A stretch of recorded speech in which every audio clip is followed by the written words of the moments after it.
Newton's second law of motion. So it's quite confusing when you actually read the second law of motion.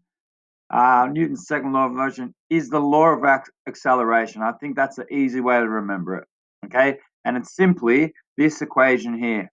All right, so it's how these three things interact with each other: force, mass, and acceleration.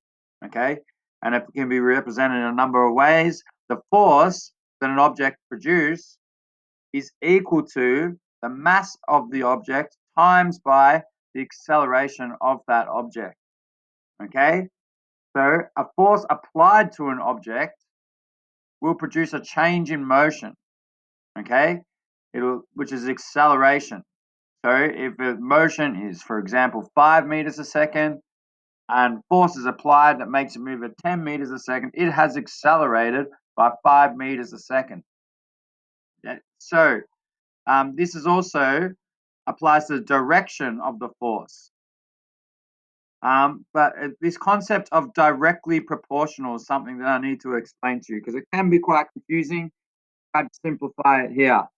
Okay, but as I said, before we get to that, force equals mass times acceleration. So basically, to explain that in a sporting context, the smaller the mass, the greater acceleration when the same amount of force is applied. Okay, if I have two forces implying the exact same amount of force on two masses that are exactly the same, then they will go at the same acceleration.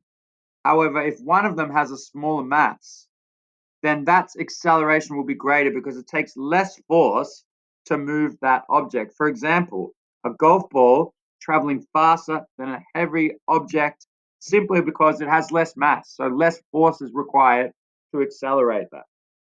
Okay, so there's two videos in the sector relating to this. But firstly, the directly proportional element is acceleration and force. So as force is applied, as it moves along this x-axis here, the amount of force is steadily increasing. And it's the reason it's a straight line like this, we call it directly proportional or linear, is because as the force increases, the acceleration increases by the same amount. That's assuming that the mass is staying the same. Likewise, if I increase my acceleration, the amount of force increases by the same amount. So these two are directly proportional. You affect one, you affect the other by the same amount, providing the mass is the same. Okay, then we have mass versus acceleration, which is the opposite. It's inversely proportional. So as one of them increases, so let's say mass, as mass increases, the acceleration will decrease. Think about trying to move a bowling ball off a golf tee as opposed to moving a golf ball. The mass is very different, very much bigger, a larger mass in a bowling ball. So the acceleration off that golf tee when hit with the same amount of force of a golf club is going to be much less than a golf ball because the golf ball weighs a lot less. And because it weighs less, its acceleration is going to be more. Okay, so as one of these increases, the other one will decrease. All right, I'd like to just direct you to this little graph to show this. So if I apply force to one brick and the same amount of force to two bricks, the acceleration is going to be half as much because I'm trying to lift or push twice the amount of force.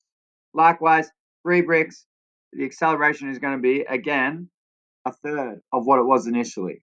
So when the same force is applied, but the mass increases, the acceleration will decrease.